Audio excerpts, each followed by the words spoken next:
நம்ம வண்டி தேர்ட் சர்வீஸ்க்கு முன்னாடி எப்படி சவுண்ட் வருதுன்னு சொல்லிட்டு பாருங்கள்.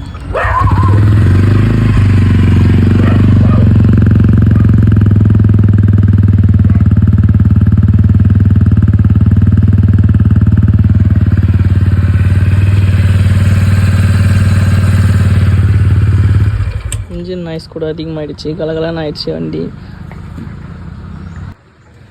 இன்ஜின் நாய்ஸ் வர ஆரம்பிச்சிருச்சு. அப்புறம் வீட்லேயும் நிறைய ப்ராப்ளம்ஸ் வந்துருக்கு. வண்டியில் நிறைய ப்ராப்ளம்ஸ் இருக்குது, அதெல்லாம் நம்ம பார்த்த வேலையாகாது.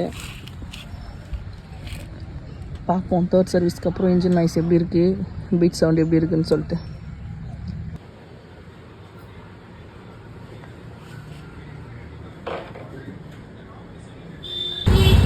நேற்று சர்வீஸ் விட்டு இருந்தோம், அது எடுக்கலான்னு போயிட்டுருக்கான். 2-3 கம்ப்ளைண்ட் சொல்லியிருந்தேன், சரி பண்ணியிருக்காங்களா இல்லையான்னு தெரில. வண்டி எப்படி இருக்குன்னு சொல்லிட்டு பார்க்கலாம்.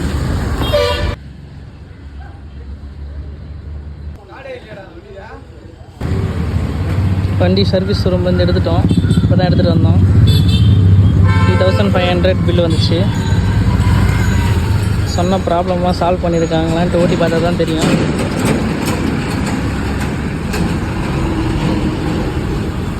வண்டி எப்படியே புது வண்டி மாதிரி பல இருக்குது பாருங்கள். தேர்ட் சர்வீஸ், ஏன்னா தேர்ட் சர்வீஸ் பெய்ட் சர்வீஸ் தான்.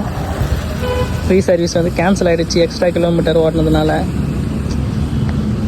ப்ராப்ளம்ஸ்லாம் சால்வ் ஆகிருக்கான்னு பார்ப்போம்.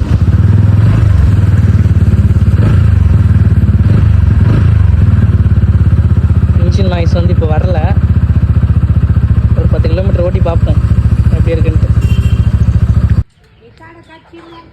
இன்ஜின் சவுண்டு வந்து அவ்வளோவா இல்லை இதில். இன்ஜின் சவுண்டு ரெடியூஸ் ஆகிடுச்சு, பீட்டும் வந்து அதிகமாகிடுச்சு, நார்மலாக ஆகிடுச்சு பீட்டு. வண்டி வாங்கினப்போ எப்படி இருந்துச்சோ அந்த மாதிரி வந்துடுச்சு பீட்டு. பீட் கேட்குறீங்களா?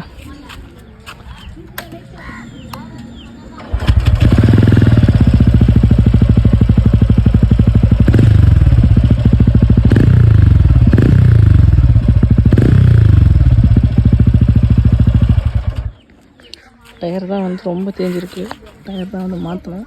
இந்த த்ரெட்டு தெரிகிற அளவுக்கு வந்து தேஞ்சிருக்கு டயரு, பேக் டயரு.